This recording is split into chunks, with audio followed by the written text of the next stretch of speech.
আরবের মুনাফিকরা এমনি তাদের তাবেদার হয় নাই, কারণ ওদেরকে তারা এই ভয়ে, জুজুর ভয়ে রেখে দিয়েছে। বিশ্বাস করেন, এই FBI, তারপর CIA, বাকি যারা যারা ওদের গোয়েন্দা সংস্থারা আছে, এরা সবাই কোনো না কোনোভাবে আরবকে নিয়ন্ত্রণ করছে। শুধু তাই না, ওদের আদলে প্রত্যেকটা সেকুলার মুসলিম কান্ট্রিকে সাজানো হচ্ছে। ওই ধাঁচেই সামরিক বাহিনীগুলো কাজ করছে।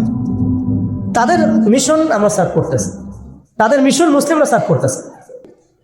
মিশরের নীলনদ থেকে ইরাকের ইউফ্রেটিস নদী পর্যন্ত, মিশর থেকে ইরাক, এই পুরো জায়গাটা ওরা উন্মুক্ত করতে চায়। করতেছে কিনা একটু একটু একটু একটু করে তারা এই মিশনের দিকে হেঁটে যাচ্ছে, এবং যারাই ওদের পথে বাধা দেবে তাদেরকে তারা ধ্বংস করে ফেলবে। আরবের মুনাফিকরা এমনি তাদের তাবেদার হয় নাই, কারণ ওদেরকে তারা এই ভয়ে, জুজুর ভয়ে রেখে দিয়েছে। বিশ্বাস করেন, এই FBI, তারপর CIA, বাকি যারা যারা ওদের গোয়েন্দা সংস্থারা আছে, এরা সবাই কোনো না কোনোভাবে আরবকে নিয়ন্ত্রণ করছে। শুধু তাই না, ওদের আদলে প্রত্যেকটা সেকুলার মুসলিম কান্ট্রিকে সাজানো হচ্ছে। ওই ধাঁচেই সামরিক বাহিনীগুলো কাজ করছে। তাদের মিশন আমরা সার্ভ করতেছি, তাদের মিশন মুসলিমরা সার্ভ করতেছে। ওদের ওয়ার্ল্ড ব্যাংক, IMF কিছুই করতে পারতো না যদি আরবরা তাদেরকে তেল না দিত। শুধু তেল দিয়েছে তাই নয়, বরং তার একটা পেট্রো ডলার মনিটরি সিস্টেম চুক্তি করেছে। পেট্রো ডলার মনিটরি সিস্টেম, এটাকে আমরা বলি পেট্রো ডলার চুক্তি। এই চুক্তি ডলারকে বিশ্বের লিডিং কারেন্সি বানাইছে। ডলারের কি মূল্য আছে যে আমাকে এত টাকা দিয়ে $1 কিনতে হবে? এটার পিছনে আছে পেট্রো ডলারের ইতিহাস। এই কারণে আজকে ডলার সারা বিশ্বকে ডমিনেট করতেছে। আপনি ডলারের বাইরে চিন্তাই করতে পারবেন না। ওয়ার্ল্ডে মাত্র 3টা কান্ট্রি আছে যে 3টা কান্ট্রি ওদের এই সিস্টেমের বাইরে থাকে। আর যারা থাকে তাদেরকে তো ওরা কত রকম চাপ দিচ্ছে এটা তো আপনারা জানেন। আশ্চর্যের বিষয় হচ্ছে, ওই 3টা মাত্র কান্ট্রির মধ্যে কোনো মুসলিম কান্ট্রি নাই, ইরান ছাড়া। যদি ইরানকে আমরা প্রপারলি ইসলামিক কান্ট্রি বলি না, কিন্তু ওই ইরানই ওদের বাইরে আছে। কিন্তু আরবের যারা সুন্নি কান্ট্রি তারা কেউ ওখানে নাই। আরবের সুন্নি কান্ট্রিরা তারা ওই চুক্তির ভিতরে আছে, ইরান শিয়া তারা চুক্তির বাইরে আছে। তাহলে আমরা কোথায় শিক্ষা নিলাম? আমি এখানে ইরানের প্রশংসা করছি না, ইরানের কাছে আশা করার কিছু নাই। যত কিছুই বলুক আমি পারমাণবিক বোম মেরে দেবো, এই করবো সেই করবো, কিছুই করবে না। করলে আগেই করতো, ইল্লা মাশাআল্লাহ। কথা হচ্ছে জানেন, ওই 3টা কান্ট্রির মধ্যে উত্তর কোরিয়া আছে। উত্তর কোরিয়ার মতো ছোট্ট একটা রাষ্ট্র, সে ওদের এই বলয় থেকে বেরিয়ে থাকতে পারে। আমাদের সাহস হয় না। আমাদের 57টা কান্ট্রি, কোটি কোটি জনগণ, খনিজ সম্পদ, তেল, গ্যাস, আর কি নাই, জনবল, সামরিক বাহিনী, প্রযুক্তি, ম্যানপাওয়ার সবই আছে। আমি বললাম শুধু ওই সিরাতের আদলে হাঁটি নাই, সিরাতের শিক্ষা থেকে আমরা শিক্ষা নেই নাই, ওই জজবা, ওই ইমান আমাদের মধ্যে থেকে চলে গেছে। আমরা ওই স্বপ্ন দেখাই বন্ধ করে দিয়েছি যে আমরা একসময় বিশ্বকে শাসন করতাম। এই স্বপ্নটা দেখাই বন্ধ হয়ে গেছে। মানুষ তো বাঁচেই স্বপ্ন নিয়ে যে আমি এরকম ছিলাম, আমাকে ওই জায়গায় যেতে হবে। মানুষ তো বাঁচেই একটা উদ্দেশ্য নিয়ে, গন্তব্য নিয়ে। আপনার লাইফের একটা গন্তব্য আছে, আপনি এই জিনিস অ্যাচিভ করতে চান এবং আপনি সেই পথে হাঁটছেনও, পরিশ্রম করছেন। আল্লাহ চাইতে একদিন আপনি অ্যাচিভ করবেন ইনশাআল্লাহ। কিন্তু যার লাইফে কোনো গোলই নেই, তাদের কি হবে? উম্মাহ আজকে এরকম একটা অবস্থায় আসছে। আমি এখানে আমভাবে সবার কথা বলছি না। যাদের স্বপ্ন দেখার তারা ঠিকই দেখছে, যাদের কাজ করার তারা ঠিকই করছে, তারা কেউ বসে নাই। যাদের জীবন দেওয়া তারা ঠিকই দিচ্ছে, যাদের প্রতিবাদ করার তারা ঠিকই করছে, যাদের জালেমের এগেনস্টে দাঁড়ানো তারা দাঁড়াচ্ছে কিনা? সারা ওয়ার্ল্ডে যাদের এই জজবা আছে তারা ঠিকই কাজ করছে। আমি আমভাবে সবাইকে বোঝাই নাই, মেজরিটিকে বোঝাচ্ছে। তো যাদের কাজ করার তারা তো করছে, এবং যারা সফল হওয়ার তারা তো হবেই ইনশাআল্লাহ। আল্লাহ পাক যেন আমাদের প্রত্যেক বিশ্বের বিভিন্ন জায়গায় আমাদের যে ভাইয়েরা দিন প্রতিষ্ঠার জন্য কাজ করছেন, সবাইকে বিজয় দান করে নেন। এখন সময় আমাদের হাতে অল্প, আমি শেষ করবো এখান থেকে। এখানে আসেন, আমি যে কথাটা বলতে যাচ্ছিলাম যে সিরাতের আদলে নবী সাল্লাল্লাহু আলাইহি ওয়াসাল্লাম এইভাবে দাওয়াতের কাজ করার পরে সবর করে, ধৈর্য ধরে, প্রয়োজনে হিজরত করে, তারপরে আবার মদিনা রাষ্ট্র কায়েম করেছেন। তারপরে দাওয়াতের সাথে সাথে জিহাদ, কিতাল, এগুলোর মধ্য দিয়ে তিনি পুরা মক্কা বিজয় করলেন। এবং মক্কা বিজয়ে এই যে ভিত্তি, এর উপর দাঁড়িয়ে পুরা আরব বিজয় হলো। এবং এই ভিত্তির উপর দাঁড়ায় 4 খলিফা 30 বছর শাসন করলেন, তাই না? তখন কি ইসলাম এরকম সংকুচিত অবস্থায় ছিল? দুর্বল অবস্থায় ছিল? মোটেই না। বরং স্পেন থেকে এদিকে চায়না পর্যন্ত, এইদিকে আফ্রিকা থেকে নিয়ে পুরো সিন্ধু পর্যন্ত এই পুরো জায়গাটা আমাদের ছিল। সুবহানাল্লাহ। চিন্তা করা যায়? চিন্তা করছেন একবার যে উমর রাদিয়াল্লাহু আনহু একটা এই খেজুরের বানানো মসজিদে বসে আছেন? ভাবা যায়? এই মাটির মধ্যে তিনি শুয়ে আছেন। রোমান সম্রাটের একজন দূত এসে দেখলো তিনি মাটিতে শুয়ে আছেন, দুপুরবেলা রেস্ট নিচ্ছেন। আর তার বাহিনী এইদিকে পৌঁছে গেছে একেবারে শাম পর্যন্ত, এদিকে পৌঁছে গেছে পারস্য পর্যন্ত। ভাবা যায় এগুলা? ওসমান রাদিয়াল্লাহু আনহুর সময় একদম সাইপ্রাস দ্বীপপুঞ্জ থেকে শুরু করে বাকি সব বিজয় হয়েছে। উমাইয়াদের সময় দেখা গেছে একদম স্পেন থেকে নিয়ে এদিকে চায়না পর্যন্ত, আর বললো আফ্রিকা থেকে নিয়ে সিন্ধু পর্যন্ত বিজয় হয়েছে। আব্বাসীয়দের সময় হয়েছে। এইভাবে প্রায় 1250 বছর আমরা ওয়ার্ল্ডকে শাসন করছি। তখন একটা মুসলিম নারীর দিকে চোখ তুলে তাকানোর জরুরত কেউ করতো না। একটা মুসলিম ভাইকে অন্যায়ভাবে হত্যা করবে সাহসী কারো ছিল না, গায়ে টোকা দিবে সাহসী ছিল না। আজকে আমাদের চোখের সামনে বিগত 100 বছরে আমার তো মনে হয় মিনিমাম 10 কোটি মুসলমানকে হত্যা করা হয়েছে। মিনিমাম 10 কোটি মুসলমানকে হত্যা করা হয়েছে বিগত এই 100 বছর। মানে একেবারে চিহ্নিত করে করে মারা হচ্ছে, ইস্যু তুলে তুলে মারা হচ্ছে। যখন কোনো ইস্যু নাই, সবাই শান্তিপূর্ণ অবস্থায় থাকতে যাচ্ছে, তখন জঙ্গি ইস্যু তৈরি করা হচ্ছে, কোন নাটক সাজানো হচ্ছে। আরে মারবি বা যুদ্ধ করবি তো ঘোষণা দিয়ে কর, আর লুকাচুরির কি আছে? মুসলিমদেরকে মারার জন্য ভারতে নতুন নতুন পায়তারা চলতেছে। এখন আমাদের এই ভাইরা তো বদ্ধ একটা জায়গায়। আপনারাই বলেন তারা কি করবে এখন? তারা মিশন নিছে, রাষ্ট্রীয়ভাবে মিশন নিছে মুসলিম নিধনের।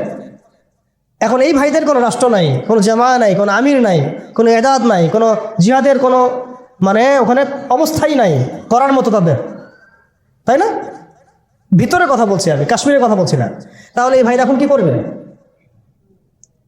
তো এই যে অবস্থা, এই অবস্থা কি মনে করছেন আমাদেরকে প্রভাবিত করবে না? অভ্যন্তরীণভাবে এখানে বাংলাদেশে আমরা বেশিরভাগ মুসলিম হলেও আমাদের আশেপাশে চতুর্দিকে ঘোরাফেরা করতেছে কুফফাররা, চতুর্দিকে ঘোরাফেরা করতেছে। আপনি কাকে বিশ্বাস করবেন? চায়নাকে বিশ্বাস করবেন? ভারতকে বিশ্বাস করবেন? নেপাল ভুটানকে বিশ্বাস করবেন? না মায়ানমারকে বিশ্বাস করবেন? আপনি যাবেন কোন দিকে? আমাদের প্রস্তুতিটা কি? আমাদের প্রিপারেশন কি? রাষ্ট্র কি প্রিপারেশন নিচ্ছে? আমার কথা হচ্ছে রাষ্ট্র নাকি যুদ্ধ করে? সবাই বলেন একটা কথা না, রাষ্ট্রের অধীনে যুদ্ধ। তো রাষ্ট্র কি প্রিপারেশন নিচ্ছে? রাষ্ট্রের সে ফিকির আছে কিনা? রাষ্ট্রের তো এই ফিকিরটুকু নাই যে রাষ্ট্রের মধ্যে ইসলামিক আইনগুলো বাস্তবায়িত হোক। এইটুকু ফিকির নাই তো আপনাদের। যারা ইলেকশন নির্বাচন গণতন্ত্র এগুলো করতেছেন, কার ফিকির আছে? আল্লাহর কসম করে বুকে হাত দিয়ে বলেন তো কার ফিকির আছে ক্ষমতায় গিয়ে আপনি আল্লাহর আইন বাস্তবায়ন করবেন? ইসলামপন্থী ভাইদের কথা বাদ দিস, ইসলামপন্থী ভাইদের কথা বাদ দিলাম, আমি সেকুলারদের কথা বলছি, ডেমোক্রেটিকদের কথা বলছি। কারণ রাষ্ট্র চলে আসছে এইভাবেই। আর যারা ফিকির করছেন ইসলাম নিয়ে আমি যাব ওখানে গিয়ে এটা করবো, এটা আপনি ডেমোক্রেটিক সিস্টেমে করতে পারবেন না। আপনাকে সিস্টেমটা সরাই ফেলতে হবে। গণতন্ত্র বলে কোনো শব্দই রাখা যাবে না, তারপরে শরিয়া কায়েম করতে পারবেন। শরিয়া আর গণতন্ত্র একসাথে থাকতে পারে না। শরিয়া, গণতন্ত্র, ধর্মনিরপেক্ষতাবাদ, কমিউনিজম এগুলো একসাথে থাকতে পারে না। একটা বোতল, এর মধ্যে আছে আপনার বিষ, এখানে আপনি দুধ খেতে পারবেন না। একটা বোতল, এখানে আছে বিষ, আপনি এটাকে 1000 বার ধুইতে হবে, ধোয়ার পরে আপনি দুধ ঢালতে পারবেন, খাওয়ার রিস্ক নিতে পারবেন, তাও খাবেন কিনা সন্দেহ আছে। আর এগুলো তো হচ্ছে মারাত্মক শিরকের বিষ। এগুলো পশ্চিমাদের দাসত্ব করাবে আপনাকে। আমাদের হচ্ছে বড় কান্ট্রি আছে একটা তুরস্ক, একটা ইসলামিক ল বাস্তবায়ন করছে কিনা দেখায়। বড় একটা কান্ট্রি আছে মিশর, দেখায় না আমাকে একটা ইসলামিক ল বাস্তবায়ন করতে পারছে কিনা। টিউনিশিয়া পারছে কিনা, আজারবাইজান পারছে কিনা, মরক্কো পারছে কিনা, ইথিওপিয়া পারছে কিনা? আপনারা বলেন পারছে কি? ইয়েমেন পারছে কিনা, জর্ডান পারছে কিনা, লেবানন পারছে কিনা? পারে নাই। আফগানিস্তান পারছে কেন? আফগানিস্তান পারছে কেন? কারণ তারা সিস্টেমগুলোকে সরাই দিছে। সিরাতের আদলে, সিরাতের রক্তে ওরা জমিনকে পবিত্র করে ফেলছে। সিরাতের আদলে জিহাদের মাধ্যমে রক্ত দিয়ে পশ্চিমাদেরকে বিতাড়িত করে ওরা জমিনকে পবিত্র করে শরিয়া কায়েম করছে। এটাই শরিয়া কায়েম করার রাস্তা, আর কোনো রাস্তা নাই। আপনি যতই তন্ত্রমন্ত্রের ধার ধারেন না কেন, আপনি কখনোই সফল নিতে পারবেন না। লিখে নেন, কাজ করতে থাকেন, দেখেন ফান্তাজিরু ওয়া ইন্না মাআকুম মিনাল মুনতাজিরিন। কোনো সমস্যা নাই। আফগান পারছে এই কারণেই, কারণ তারা পশ্চিমাদের তন্ত্র মন্ত্রের গোলক ধাঁধায় পড়ে নাই, তারা সিরাতের রাস্তায় হাঁটছে। ওকে, আমাদের সাথে লড়বা, আমরাও তোমাদের সাথে লড়বো, ঠিক আছে? হয় তোমরা থাকবে, না হলে আমরা থাকবো। হয় তাওহীদ থাকবে, না হলে শিরক থাকবে। হয় শরিয়া থাকবে, না হলে তোমাদের তন্ত্রমন্ত্র থাকবে। এই লড়াই যখন হইতে হইতে হইতে এক পর্যায়ে 20 বছর সময় লাগলেও সেটা আজকে বাস্তবায়ন হয়েছে, যেটা আপনার আমার অঞ্চলে 100 বছরও হয় নাই, 50 বছরও হয় নাই। এরপরেও আল্লাহ পাক আমাদেরকে চোখের সামনে কিন্তু মিসাল দেখাই দিয়েছেন, তারপরেও আমাদের মধ্যে বোধোদয় হচ্ছে না। আমরা বুঝতে পারছি না যে কোন পথে হাঁটবো। দেশের যত সমস্যা দেখবেন, মিডিয়া যান, মিডিয়ায় গেলে মনে হবে দেশের সমস্ত সমস্যার হালত এবং সমাধান হচ্ছে একটা বিষয়, মিডিয়ার ভাষায়। মিডিয়ায় ঢোকেন, দেখেন কি হচ্ছে, অনেক প্রবলেম দেশের মধ্যে, সংস্কার এইটা সেটা অনেক কিছু হচ্ছে। ভাবখানা এমন যে সব কিছু থেকে উদ্ধার করবে আমাকে একটা শব্দ, তার নাম নির্বাচন। তার নাম মানে নির্বাচন হলেই সব সমাধান হয়ে যায়। বাস খালাস, এটা আমাদের আকীদা, আমাদের চিন্তা এরকম ভাই। একটা মুদির দোকানদারকে জিজ্ঞাসা করেন, সেও এই কথাই বলবে। এবার বুদ্ধিজীবীকে জিজ্ঞাসা করেন, সেও এই কথাই বলতেছে। টকশোতে বসে সেও এই কথা বলতেছে। এমপিকে বলেন, সেও এই কথা বলতেছে। মানে পুরো অবচেতন দাসত্ব, অবচেতন ইবাদত। দেখেন আমাদের অবচেতন মনে আমরা ইবাদত করে ফেলছি গণতন্ত্রের, পশ্চিমাদের, ওদের তন্ত্রমন্ত্রগুলার। ইলেকশন দিলে সব সমাধান হয়ে যাবে? কোন পদ্ধতিতে আপনি দিবেন? দেওয়ার পরে কি হবে? মূলনীতি কি থাকবে? সংবিধান কি থাকবে? সংস্কারগুলো কি কি হবে? আপনি কি আল্লাহর জমিন, আল্লাহর দিন কায়েমের দিকে আসবেন কিনা? এখানে তো অনেক কথা আছে। এগুলোকে সলিউশন না করে XYZ যেই আসুক, আপনি আমাকে বসায় দিন, আমি কিছুই করতে পারবো না। সিম্পল, আমাকে বসায় দেন, আমি কিছুই করতে পারবো না। আপনি সবচেয়ে পরহেজগার মানুষটাকে বসায় দেন, সেও কিছু করতে পারবে না, কারণ সিস্টেমটাই তাকে করতে দিবে না। এই জিনিসগুলো আমাদের বোঝা উচিত। উম্মার সংকটগুলো এভাবে আমাদের আইডেন্টিফাই করতে হবে। যে অনেক লম্বা হয়ে যাচ্ছে, হয়তো আমি শেষ করে দেই এখন। শেষ করি ভাই, অনেক লম্বা করা যাবে না, নামাজের ব্যাপার আছে। এখানে আমাদের ওই হারানো ঐতিহ্যটাকে আমরা বুঝতে পারলাম, আমরা কোথায় ছিলাম আমরা, এটা কি বুঝতে পারছেন? এখন দেখেন আমরা আসি কোথায়। এখন আসি কোথায়? এক বাক্যে, আমাদের সারা ওয়ার্ল্ডে কোনো খিলাফা স্টেট নাই, 1 নম্বর কথা। 2 নম্বর, নাই তো নাই, জেরুজালেম আমাদের হাতে ছিল, ওইটাও আমাদের কাছ থেকে কেড়ে নেওয়া হয়েছে। তারপরে আমাদেরকে এরকম 57টা পিস পিস রাষ্ট্রে ভাগ করা হয়েছে, ওই খেলাফা রাষ্ট্রকে বাদ দিয়ে। এবং প্রত্যেকটা রাষ্ট্রের মধ্যে মোনাফেক শাসক বসায় দেওয়া হয়েছে। একদম খোলামেলা বলে দিই, প্রত্যেকটা রাষ্ট্রের মধ্যে ম্যাক্সিমাম মোনাফেক শাসক বসায় দেওয়া হয়েছে, যারা নিজেরাই পশ্চিমাদের ওভাবে সার্ভ করবে এবং আল্লাহর জমিনে তাগুত কায়েম করবে। আল্লাহর জমিনে তাগুত কায়েম করবে এবং করেছে তারা। তাগুত কি, তারা তো বুঝে না। তাগুত মানে শয়তান। যেখানে আল্লাহর বিধান চলে না, ওখানে শয়তানের বিধান চলে, সিম্পল। এটা 1000 জন বুদ্ধিজীবী মিলেও যদি একটা সংবিধান লিখে আর সেখানে আল্লাহ বিরোধী আইন থাকে, সেটা তাগুত। সেটার নাম কি? তাগুত। এই তাগুত মানে শয়তান। কেউ যদি ওর প্রতি ইমানদার হয়ে মারা যায়, জাহান্নামে যাবে। কেউ যদি ওর উপর ইমানদার হয়ে মারা যায়, সরাসরি জাহান্নামে যাবে ইনশাআল্লাহ, কারণ সে তাগুতের দাসত্ব করছে। আর আমাদেরকে বলাই হয়েছিল, ওয়া মা ইয়াকফুর বিত-তাগুত ওয়া ইউমিন বিল্লাহ ফাকাদ ইসতামসাকা বিল-উরওয়াতিল ওয়াসকা লা ইনফিসামা লাহা ওয়াল্লাহু সামিউন আলিম। সূরা বাকারায় 256 নম্বর আয়াত পড়ে দেন বাসায় গিয়ে, আয়াতুল কুরসির পড়ে আছে। তাগুতকে কুফরি না করা পর্যন্ত কেউ মুমিন হইতে পারে না। তাগুতের সাথে কুফরি না করা পর্যন্ত কেউ মুমিন হইতে পারবে না, এটাই বাস্তব।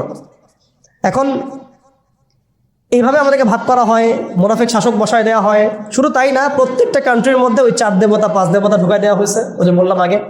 তারপরে একটা একটা ডিপার্টমেন্ট ধরে ধরে তারা ধ্বংস করছে, একটা একটা ডিপার্টমেন্ট ধরে ধরে। রাজনীতি ধ্বংস করছে, ইসলামিক রাজনীতি সরাই দিয়েছে। অর্থনীতি ধ্বংস করছে, সুদ ঢুকাই দিয়েছে। তার মধ্যে ঘুষ আছে, ইনফ্লেশন আছে, দুর্নীতি আছে, এগুলো তো আছেই। তারপরে সমাজের যে আমাদের ব্যাপারগুলো, সমাজের নীতি নৈতিকতার বিষয়গুলো দেখেন একেবারেই উঠাই দিচ্ছে, দিন দিন উঠাই দিচ্ছে। এখন নাকি আপনি স্ত্রীর সাথে সহবাস করলেও ধর্ষণ হবে। সুবহানাল্লাহ, কি অবস্থা! আর এদিকে আপনি পতিতালয়ে গেলে, ওটা হচ্ছে শ্রমিকের কাছে গেছেন আপনি। কি বোঝাচ্ছে আমাদেরকে তাহলে? এটাই তো নাকি? আর আপনি নাউজুবিল্লাহ, কেউ যাবে পতিতালয়ে, তাদেরকে বলা হচ্ছে তারা শ্রমিক।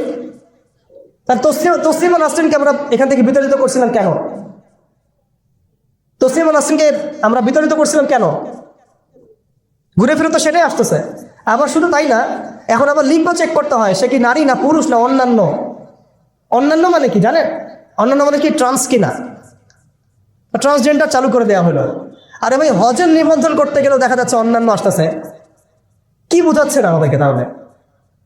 মানে ট্রান্সজেন্ডারটাকে আপনারা ভিতরে ভিতরে এটাকে প্রমোট করে ফেললেন, লিগালাইজ করে ফেললেন।